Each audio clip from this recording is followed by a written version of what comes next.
Hello मेरे प्यारे बच्चों, क्या हाल चाल। बढ़िया सा। उम्मीद है बच्चों आप सब लोग बहुत अच्छे होंगे और आशा करता हूं बच्चों आप सब लोग की पढ़ाई भी बहुत बेहतर चल रही होगी। तो मेरे प्यारे शेर और शेरनियों, आप सभी का एक बार फिर से स्वागत और अभिनंदन करते हैं। बच्चों आज हम बात करेंगे क्लास 12 में हिंदी के एक ऐसे इंपॉर्टेंट टॉपिक जो हर साल बोर्ड परीक्षा में पूछे जाते हैं। यकीन नहीं आएगा तो आप लोग स्क्रीन पे देख सकते हैं बच्चों। ठीक है, तो इसलिए आप सभी छात्रों से मैं प्लीज निवेदन कर रहा हूँ, रिक्वेस्ट कर रहा हूँ कि आज की वीडियो आप लोग को देखना अत्यंत ही आवश्यक होगा। क्योंकि बच्चों ये वीडियो ऐसी वीडियो है जो हर साल हर बार आपके पेपर में ये क्वेश्चन जरूर पूछे जाते हैं। ठीक, तो बच्चों क्वेश्चन क्या है, क्लास 12 में हिंदी पंचलाइट से।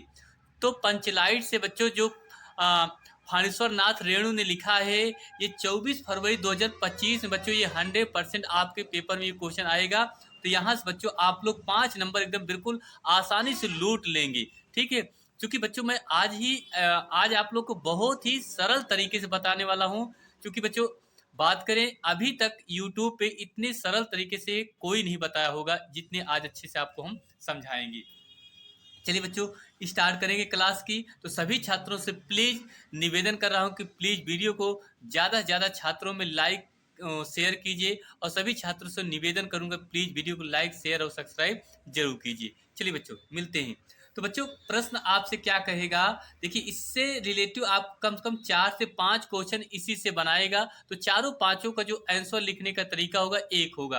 देखिए आपसे पूछेगा बच्चों क्वेश्चन, पंचलाइट कहानी का कथा वस्तु की विवेचना कीजिए। पहला क्वेश्चन आपसे ये पूछेगा कि पंचलाइट कहानी का कथा वस्तु की विवेचना कीजिए। या आपसे पूछेगा पंचलाइट कहानी की विशेषता पर प्रकाश डालिए। ये आपसे पूछेगा बच्चों कि पंचलाइट कहानी की विशेषता पर क्या डालिए, प्रकाश डालिए। उसके बाद और क्वेश्चन आपसे पूछेगा कि पंचलाइट कहानी का सारांश लिखिए। बिल्कुल very very important question exam 2025। देखिए लगातार 2015 के कई पेपर सेट में पूछा गया, जिसे Z C X D C D D ये सारे पेपर सेट के पूछे गए क्वेश्चन है। 16 में भी आया था, 17 में भी पूछा, 18 में, और उसके बाद 20 से 21, 22, 23 से 24, यानी अब की बार 2025 में आपका नंबर है। अब की बार ये क्वेश्चन जरूर आपके एग्जाम में पूछे जाएंगे, इंपॉर्टेंट क्वेश्चन। उसके बाद इसी से एक प्रश्न और बनता है कि पंचलाइट कहानी का उद्देश्य लिखिए बच्चों। ये भी क्वेश्चन, मतलब ये कहे जाए कि ये सारे टॉपिक इंपॉर्टेंट है और सभी क्वेश्चन को आप लोग अच्छे से क्या करना है, कवर करना है। चलिए बच्चों, तो इसका हम आंसर कैसे लिखेंगे, ध्यान से आपको देखना होगा बच्चों। ठीक है, तो ये है। तो इसका हम कॉपी में आपको बच्चों सजा करके कॉपी लिखना है। ऐसे ही कॉपी सजा कर लिखेंगे, आपको एग्जाम में पूरा नंबर देगा, बिल्कुल काटेगा नहीं एक भी नंबर। ठीक है बच्चों, देखिए तो बात करेंगे उत्तर। यहाँ पर हेडिंग बनाएंगे क्या बच्चों, उत्तर। तो उत्तर में लिखेंगे पंचलाइट श्री फानेश्वर नाथ रेणु की प्रसिद्ध वातावरण प्रधान अलंकित कहानी है, जिसमें बिहार के ग्रामांचल का जीता जागता चित्र प्रस्तुत किया गया है। बच्चों ये जो कहानी है बिहार के ग्रामांचल गांव की कहानी है। तो इस कहानी में क्या चीज है बच्चों, उसी पर आधारित है। तो अब आगे देखेंगे। तो इसका हम पहले नंबर हेडिंग बनाएंगे कथानक। क्या बच्चों हेडिंग बनाएंगे, कथानक। तो कथानक में बच्चों क्या लिखेंगे, एक गांव था, गांव के महतों ने रामनवमी पर वहां पर मेला लगाया गया था। जिस रामनवमी के मेले से एक पेट्रोमैक्स खरीदा गया था, जो पेट्रोमैक्स को ही पंचलाइट के नाम से क्या किया जाता था, जाना जाता था। तो यही चीज इस पंचलाइट की कहानी में आपको क्या करना है बच्चों, लिखना है। ध्यान से देखना। गांव के महतों द्वारा गांव के महतों टोली द्वारा रामनवमी के मेले से पेट्रोमैक्स, जिसे वे पंचलाइट कहकर पुकारते हैं, खरीदी जाती है। उसके उद्घाटन के अवसर पर उसके उद्घाटन के अवसर पर पूजन का आयोजन होता है। उसका जो उद्घाटन होता था बच्चों, वो हुआ था, उद्घाटन के लिए क्या करते थे, पूजन का आयोजन किया गया था, आयोजन होता है। संध्या समय कीर्तन मंडली आती है, संध्या के समय में कीर्तन मंडली आती है, और पूरे गांव की औरतें एकत्र होती हैं। और पूरे गांव की बच्चों औरतें जो होती हैं वो एकत्र होती हैं। और एकत्र होने के बाद खूब बढ़िया से भजन कीर्तन गाया करती थी कि महतो टोली में पंच लाइट जलाने का जानकार कोई नहीं था। तो उस पंच लाइट को जलाने के लिए गांव में कोई भी व्यक्ति नहीं था, जानता नहीं था। आगे देखिए, गांव की दूसरी टोली गांव की दूसरी टोली वाले ताना कसते हैं, अतः वे उनकी सहायता लेकर उनकी कृतज्ञता के बोझ को ढोना उचित नहीं समझते थे। इतना बच्चों आपको समझ में जरूर आया होगा, तो इसका स्क्रीनशॉट लेते चलिए, ठीक है, ताकि आपको अच्छे से समझ में भी आ जाए। ठीक, आगे देखिए बच्चों, इसके आगे आगे देखिए भैया।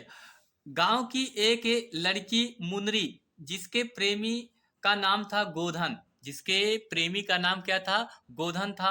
गोधन को सिनेमा की के गीत गाने के अपराध में गोधन को सिनेमा गीत गाने के अपराध में जाति बहिष्कार कर दिया गया था। जाति बहिष्कार कर दिया था, तो उसके मुनरी के जो पति थे गोधन, उसको घर से गांव से क्या किया गया था? बाहर निकाल दिया गया था, जो सिनेमा के गीत गाने के बदले में। बतलाती है कि गोधन पेट्रोमैक्स जलाना जानता था। जो पेट्रोमैक्स था वह जलाना कौन जानता था? गोधन। कि गोधन पेट्रोमैक्स जलाना जानता है। टोली का सरदार अपनी जाति की प्रतिष्ठा की रक्षा के लिए गोधन की सजा को वापस लेता है। गोधन की सजा को क्या लेता है? वापस लेता है। गोधन बुलाया जाता है। वह बिना स्प्रिट के ही गरी के तेल द्वारा पेट्रोमैक्स जलाकर अपनी दक्षता सिद्ध कर सब पर प्रभाव जमा लेता है। दक्षता सिद्ध करके सब पर बच्चों क्या करता है? प्रभाव जमा लेता है। और सभी उसे आदर की दृष्टि से देखने लगते हैं, और जितने भी लोग वहां पर एकत्रित थे सभी लोग उसे आदर भाव सम्मान के साथ उसे क्या करने लगते थे? देखने लगते हैं। इसका भी आप लोग स्क्रीनशॉट ले लीजिए। अगला अगला आपको बच्चों हेडिंग क्या बनाना होगा? नंबर 2 में पात्र और चरित्र चित्रण। उसमें पात्र और चरित्र चित्रण की हेडिंग में क्या लिखेंगे? देखिए, कहानी में व्यक्ति चरित्र की अपेक्षा वर्ग चरित्र की प्रधानता है। कहा जाता है कि कहानी में व्यक्ति चरित्र की अपेक्षा वर्ग चरित्र की प्रधानता है। सरदार, दीवान, गुलरी, फुटगी आदि प्राचीन रूढ़ियों से ग्रस्त ग्रामीणों का प्रतिनिधित्व करते हैं। ये पात्र और चरित्र चित्रण से लिया गया। उसके बाद आगे देखें बच्चों। चलिए बच्चों, अगली हेडिंग हमारी तीसरी होगी कथोप कथन। क्या होगा बच्चों? कथोप कथन। कथोप कथन में क्या लिखेंगे? कहानी में कथोप कथन बहुत ही थोड़ा है, फिर भी वह अत्यंत ही सशक्त और स्वाभाविक है। इतना आप लिखेंगे। उसके बाद बच्चों फिर लिखेंगे वातावरण। क्या लिखेंगे बच्चों? वातावरण, मतलब वहां का जो वातावरण था वो कैसा था। कहानी में वातावरण की ही प्रधानता है। कहानी में वातावरण की ही क्या है बच्चों? प्रधानता है। ग्रामांचल का सजीव चित्र कहानी को पढ़ाते समय पाठकों के समक्ष आ जाता है। पाठकों के समक्ष क्या होता है बच्चों? आ जाता है। अब उसके बाद हम देखेंगे बच्चों अगली हेडिंग भाषा और शैली। क्या हेडिंग बनाएंगे बच्चों? भाषा और शैली, मतलब किस भाषा का प्रयोग किया गया है पंचलाइट कहानी में। कहानी की भाषा सरल है। कहानी की जो भाषा है बच्चों वो क्या है? सरल है, जिसमें ग्रामांचलों के शब्दों का प्रयोग हुआ है। जिसमें ग्रामांचलों के शब्दों का क्या हुआ है? प्रयोग हुआ है। जो ग्रामीणों की अशिक्षित जो ग्रामीणों की अशिक्षित और उनके अज्ञान का परिचायक है बच्चों। ठीक है, अच्छा ये हो गया। अब लास्ट में जो अगली हेडिंग बनाएंगे बच्चों वो हमारी क्या होगी? हेडिंग उद्देश्य होगी। क्या होगी बच्चों? उद्देश्य। तो उद्देश्य की में हेडिंग क्या लिखेंगे? कहानी का उद्देश्य है ग्रामीण समाज की अशिक्षा, अज्ञानता, अंधविश्वास, रूढ़िग्रस्तता आदि का चित्र पाठकों के समक्ष प्रस्तुत करना है। आदि का जो चित्र है बच्चों वो पाठकों के समक्ष क्या करना है? प्रस्तुत करना है। कहानीकार ने ग्रामांचल के खोखले अंधविश्वासों और रूढ़ियों की बख बखिया उधेड़ कर पाठकों के समक्ष क्या किया बच्चों? रख दिया गया है। तो भैया ये रहा आप लोग का अगर इतना आप लोग बच्चों लिख देंगे तो यकीनन आपको बता रहा हूँ 100% बता रहा हूँ कि एग्जामिनर आपको बिगर सोचे समझे बच्चों पूरे 5 नंबर आपको मिलेगा। ठीक, 2 क्वेश्चन पूछे जाते हैं तो पंचलाइट से, तो दोनों में से एक क्वेश्चन आपको लिखने के लिए आता है जो बच्चों आपको कितने नंबर के मिलेंगे, पूरे 5 नंबर के क्वेश्चन आपको मिलेंगे। तो आप सभी छात्रों से मैं यही निवेदन करना चाहता हूं कि प्लीज इन क्वेश्चनों को बच्चों आप लोग अच्छे से खूब बढ़िया से तैयार कीजिए ताकि एग्जाम में आप लोग को बिल्कुल दिक्कत ना हो और आसानी से आपको अच्छे से नंबर मिले। तो बच्चों वीडियो कैसी लगी प्लीज वीडियो को लाइक कीजिए और शेयर कीजिए। सभी छात्रों से प्लीज निवेदन करूंगा आप लोग एक कमेंट जरूर कीजिए वीडियो कैसी लगी। आप सब लोग के लिए बच्चों मैं इतना मेहनत कर रहा हूँ तो आप सब लोग अपनी दया दृष्टि जरूर दिखाइए। ठीक, चलिए बच्चों बस आज के लिए इतना ही, फिर मिलते हैं एक और नेक्स्ट क्लास में। आप सब लोग अपनी तैयारी को खूब अच्छी से करिए, समय कम है, आप लोग अपनी तैयारी को बेहतर करिए। थैंक यू, आप सभी छात्रों को बहुत बहुत दिल से धन्यवाद देता हूँ।